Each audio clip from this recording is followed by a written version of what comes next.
నమస్తే పురుషోత్తం జీ. పురుషోత్తం జియా ఏంటా ఇంటి పేరు మార్చేశారు? అబ్బోకేలాగి నేను జాతీయ పార్టీ నుంచి వస్తున్నాను. మీరు మా పార్టీలో చేరండి. నెక్స్ట్ ముఖ్యమంత్రి మీరే. ఢిల్లీ నుంచి మీ అభివృద్ధి కోసం 500 సి వచ్చింది. ఫోన్లోనే మీది అంగీకారం లీడర్తో చెప్పండి. ఏంటి 500 కోట్ల? పురుషోత్తం ఇన్కమ్ ట్యాక్స్ నంబర్ చెప్పు. జీ పురుషోత్తం జీతో చెప్పి మన మ్యాటర్ కన్ఫర్మ్ చేస్తే మీకు 2C ఇస్తాం.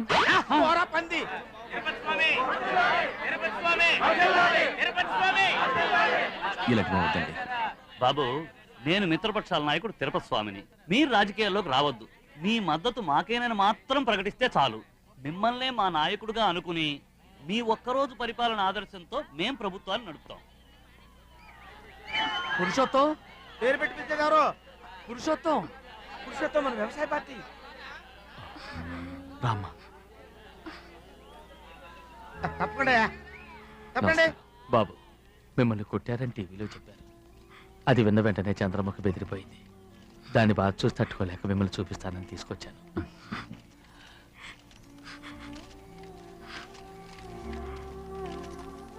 బాగున్నావా? నీకేం కాలేదుగా? ఏం లేదు చంద్రముఖి. బాబు, మీతో కొంచెం విడిగా మాట్లాడాలి. ఫ్యామిలీ మ్యాటర్స్ మాట్లాడుతున్నారు, తొందర పెట్టకండి. టీవీలో ఎవరికి వాళ్ళు నీ పేరు చెప్పడం విని నేను కంగారు పడ్డాను.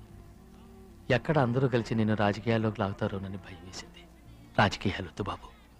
ఒక్కసారి రాజకీయాల్లోకి అడుగు పెడితే చచ్చే వరకు తిరిగి బయటికి రాలేవు. ప్రశాంతమైన జీవితాన్ని గడపలేవు. ఇది నా స్వార్థం కోసం చెప్పడం లేదు, ఒక కన్న తండ్రిగా చెప్తున్నాను. నువ్వు నిర్ణయం తీసుకునే ముందు నిన్నే తలుచుకునే చంద్రమ్మ గురించి ఒక్క నిమిషం ఆలోచించు.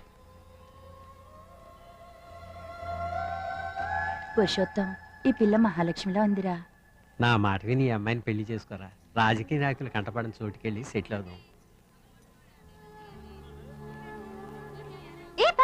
కుదరదు, అంతా నా కంట్రోల్లో ఉంది. పంది ఎంతో మంది బయట వెయిట్ చేస్తున్నారో తెలుసా? కేవలం నీ ఒక్క మాట కోసం కోట్ల రూపాయలు వ్యాన్లు పెట్టుకుని నిన్ను కొనడానికి ఎదురు చూస్తున్న అపోజిషన్ పార్టీ ఒకవైపు, ఇండిపెండెన్స్ ఒకవైపు, నిన్ను కొట్టారని తెలిసి తట్టుకోలేక నీ కోసం ప్రాణాలు ఇవ్వడానికి సిద్ధంగా ఉన్న యువజన సంఘం ఒకవైపు, ఏ టీవీ ఆన్ చేసినా పురుషోత్తం పురుషోత్తం అని నీ పేరు కలవరించే ప్రజలు ఒకవైపు, అన్నిటినీ మించి రాజకీయాల్లో ఇది ఒక నూతన అధ్యాయం అని ఇండియాలోనే కాదు CNN, BBC ప్రపంచం మొత్తం నీ సమాధానం కోసం ఎదురు చూస్తోంది. నువ్వే నిర్ణయం తీసుకున్నా? Please please please please stop. అందరికీ చేతి దండ పెడుతున్నాను. ఇప్పుడు నేనేది మాట్లాడదలుచుకోలేదు. నేను ఒక సాధారణ మనిషిని. దెబ్బలతో గాయాలతో ఎన్నో రకాలుగా అలసిపోయాను.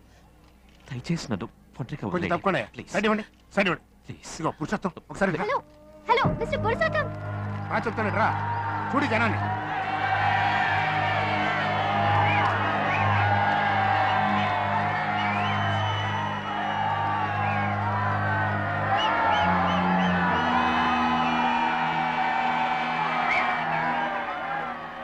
పురుషోత్తం, వీళ్ళంతా డబ్బులు ఇస్తే వచ్చిన జనం కాదు. తాగడానికి సారాయి, నంచుకోవడానికి ఉప్పు చేప ఇచ్చి లారీల మీద తీసుకొచ్చిన జనం కాదు. అభిమానంతో వచ్చిన వాళ్ళయ్యా. ఒక్కొక్కళ్ళ మొహాల్లో ఉన్న టెన్షన్ చూడు. ఓ మంచి నాయకుడు రాకపోతుందా, ఓ మంచి ప్రభుత్వం రాకపోతుందా, ఓ మంచి భవిష్యత్తు రాకపోతుందా అని ఆశతో ఎదురు చూస్తున్నారు.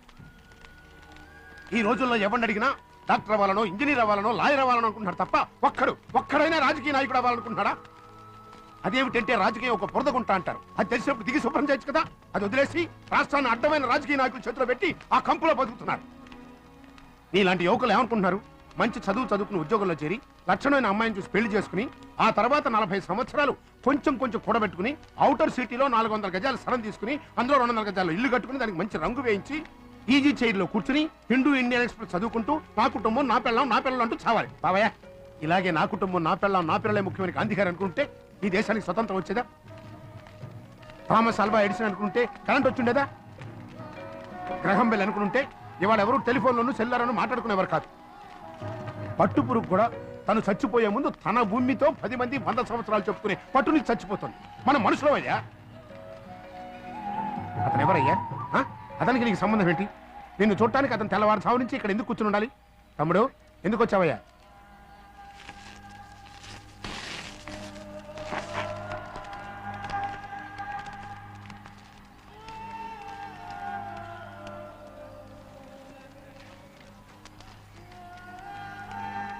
నాకు మళ్ళీ మన దేశం అవిటిదైంది. నాయకుడి వై నడిపించన్నా.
ఎన్నికల్లో సంచలన అభ్యర్థి పురుషోత్తం కనీ విని ఎరుగని ఓట్ల ఆధిక్యతతో గెలుపొందారు.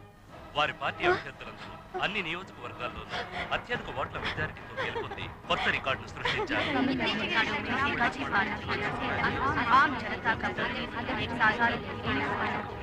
వీరి పార్టీ అభ్యర్థులపై పోటీ చేసిన ప్రత్యర్థులందరూ డిపాజిట్లు కోల్పోయారు. ప్రపంచ రాజకీయ చరిత్రలోని 97% ఓట్లు వేయడం ఇదే మొదటిసారి. 28 సంవత్సరాల యువకుడు ఒక రాష్ట్రానికి పదవి స్వీకరించడం కూడా ఇదే మొదటిసారి.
అందరికీ నమస్కారం.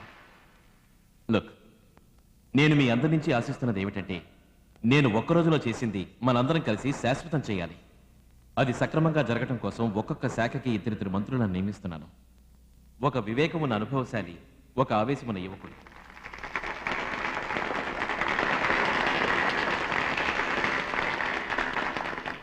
మన దేశంలో అన్నిటికీ చట్టాలున్నాయి, కానీ ఏవి అమలు జరగట్లేదు.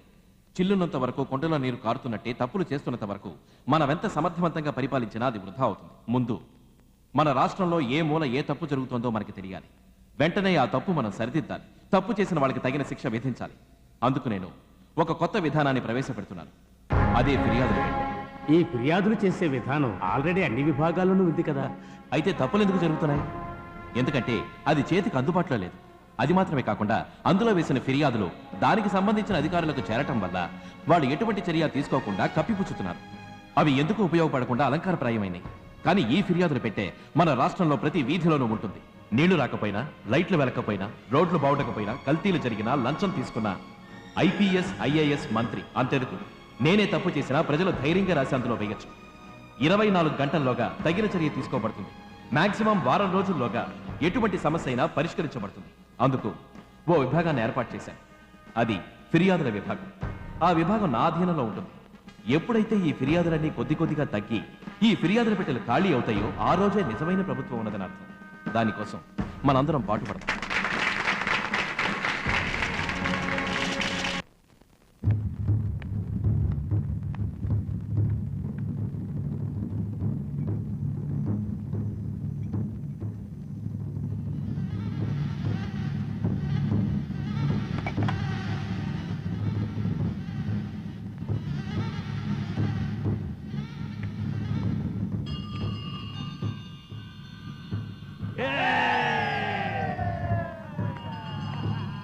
మనసే